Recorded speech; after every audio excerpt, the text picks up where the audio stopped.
গণভোটকে কেন্দ্র করে রাজনৈতিক দলগুলোর মতবিরোধে নির্দিষ্ট সময় নির্বাচন নিয়ে শঙ্কা তৈরি হলে দেশের জন্য বড় ক্ষতি হবে বলে মনে করেন রাজনৈতিক বিশ্লেষকরা।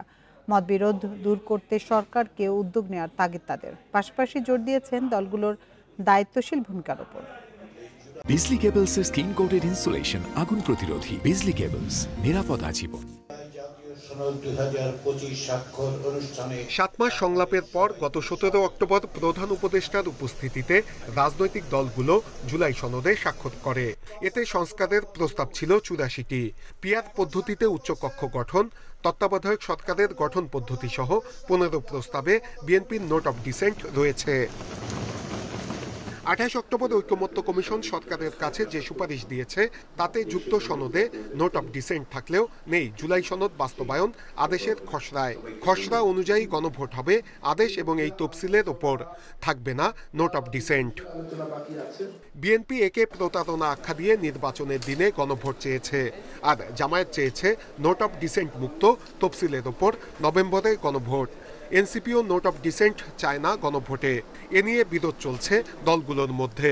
এ অবস্থায় সরকার রাজনৈতিক দলগুলোকে সমঝোতায় পৌঁছাতে 7 দিন সময় দিয়েছে। রাজনৈতিক বিশ্লেষকরা বলছেন, উদ্ভূত পরিস্থিতিতে সরকারকে ভূমিকা নিতে হবে, কোনোভাবেই সংকট সৃষ্টি করা যাবে না। রাজনৈতিক দলগুলো যদি নিজেরাই বসতে পারত বা দেশটা যদি নিজেই পরিচালিত হতে পারত, তাহলে কি অন্তর্বর্তী সরকার লাগে? মানে আমরা সংকটে পড়েছি, আমরা যদি সবাই নিজে চলতে পারি আগামী নির্বাচন পর্যন্ত, তাহলে তারা অন্তর্বর্তী সরকার প্রতিষ্ঠা করতো না। অন্তর্বর্তী সরকারের কাজ হচ্ছে হলো রাজনৈতিক দলগুলোর মধ্যে এক ধরনের মিডিয়েশন করা। রাজনৈতিক দলের মতবিরোধের কারণে ভোট নিয়ে সংকট তৈরি হলে বড় ক্ষতি হয়ে যেতে পারে, সুযোগ নেবে পতিত স্বৈরাচার, এমনটাই বলছেন বিশ্লেষকরা।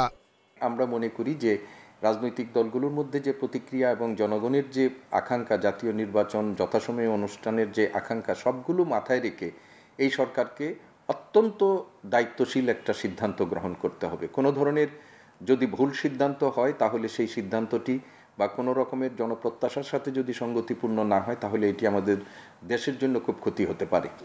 নির্বাচনের দিন একই সাথে গণভোট হলে তাতে কোনো সমস্যা দেখছেন না রাজনৈতিক বিশ্লেষকরা।